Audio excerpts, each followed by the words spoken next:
Mami, dimatiin, aku lagi nge-live, Mami. Tidak boleh. Nikita Mirzani tak terima Loli diomeli Mami Eda gegara boros listrik. Resiko lo yang nampol. Perseteruan Nikita Mirzani dengan putri sulungnya Laura Mezani alias Loli kian melebar. Diketahui hubungan Nikita Mirzani dan Loli masih renggang hingga sang putri memutuskan menumpang di rumah Mami Eda di Inggris. Namun setelah sempat pamer keakraban Mbak Ana dan Ibu, Loli kedapatan diomeli oleh Mami Eda perihal penggunaan listrik saat sedang live. Momen Loli dimarahi Mami Eda kira tidak mematikan lampu di pagi hari itu pun menjadi perbincangan publik.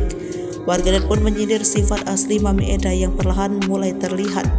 Banyak yang menduga jika Mami Eda sudah tidak tahan pada Loli. Kini beredar video Loli irit makan roti. Dalam video beredar, Loli menegaskan bahwa ia tak menyalahkan lampu sehingga boros listrik. Kita bikin roti ya guys ya, ini perasaan gak ada yang nyalain lampu, kata Loli. Loli juga hanya mengambil satu slice roti untuk ia makan. Satu aja deh ya, biar gak mubazir, kata Loli sembari mengeluarkan selai roti dari kantong plastik. Tak sedikit yang mengadukan hal tersebut kepada ibu Loli, Nikita Mirzani. Adapun Nikita Mirzani bereaksi menyindir Mami Eda seolah keberatan dengan Loli. Menurut Niki, sudah resiko Mami Eda yang mengangkat anak orang, terlebih anak artis yang terbiasa hidup enak.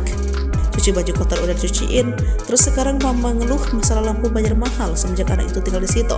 Ya resiko lo yang nampung, ujar Nikita Mirzani. Nikita sendiri tak terima jika putrinya dimaki oleh Mami Eda. Sebagai ibu kandung, Nikita mengaku hanya dirinya lah yang berhak untuk memarahi Loli. Meski ikhlas dengan sikap sang anak, Nikita mengaku tidak terima jika Loli mendapat perlakuan tak menyenangkan dari orang lain. Nikita tak segan-segan mengancam melaporkan Mami Eda seperti nasib Indra Tarigan yang sempat dipenjarakan akibat penghinaan anaknya.